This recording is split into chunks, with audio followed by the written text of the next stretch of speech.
do have a few words. And I actually practiced because when I first wrote what I wanted to tell you all, I couldn't get through it without bawling my eyes out. I finally this morning got to it, and Joe has just messed me up.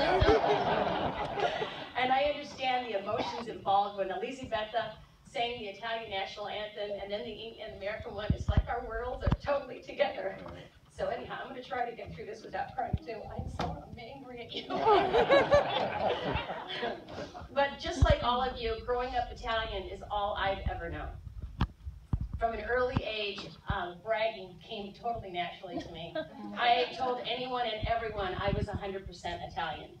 In fact, earlier this year I needed to have knee surgery and they needed to do an ACL replacement, so I went for the cadaver choice. First I interviewed 3 doctors, and of course I picked the Italian one, Dr. Veneziano, and I made him promise me that that cadaver was going to be Italian. I had been 100% Italian my whole life, and I was not changing the percentages.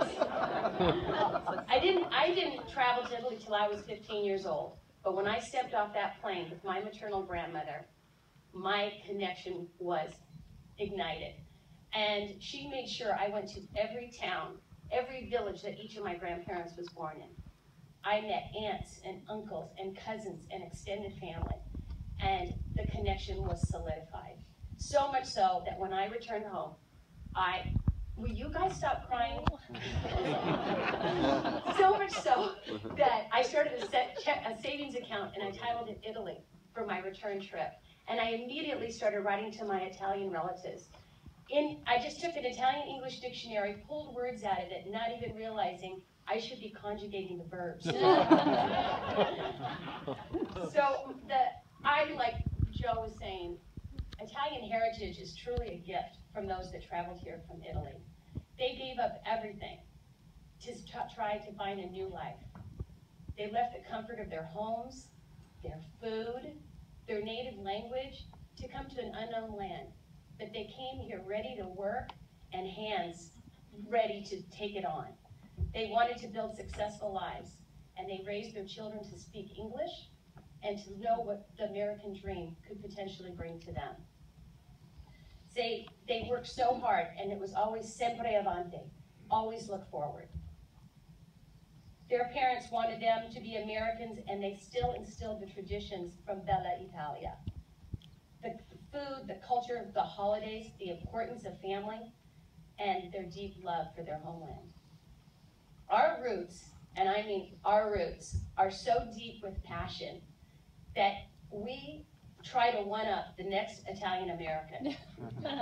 In fact, most Italian Americans totally just refer to themselves as Italians. And in fact, I was meeting with Federico, and he agreed with me that those born here in the United States of Italian descent are more boastful than those born in Italy.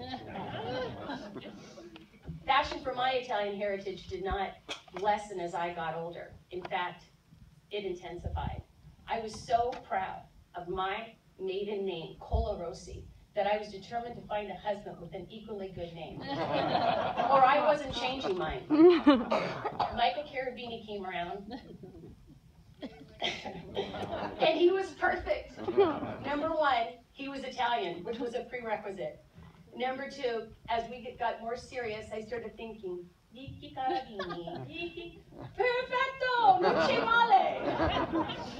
We've been married 30 years this year, and we've brought into the world 2 beautiful, 100% Italian girls, which is a novelty, especially here in Southern California.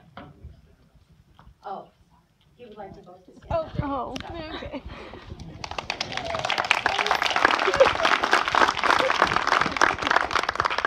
Both Christina and Anna Maria have embraced their Italian heritage. We have been able to build a bridge between our 2 countries by buying a farmhouse in southern Tuscany, where we have made olive oil for over a dozen years. We pick alongside our Italian cousins and friends, and we bring it back to California to share with our American family and friends. I have had many proud moments as an Italian American.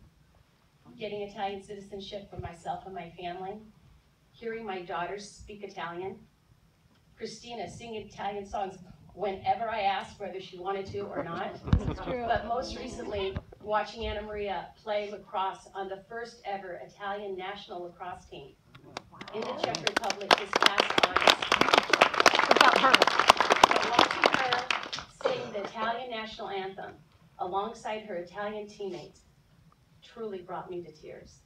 It was a moment that I'll never forget. In fact, at all the games, they sang the Italian national anthem. If you ever need help, Elizabeth, she is it. Oh no. My grandparents left their beautiful homeland, and little did they know that we would return and keep the heritage alive. It's truly a heritage of the heart. And I think you'll all relate to this quote from Robert Browning. He said, "Open my heart and you will see graved inside of it, Italy." Thank you. Bravo, Mama!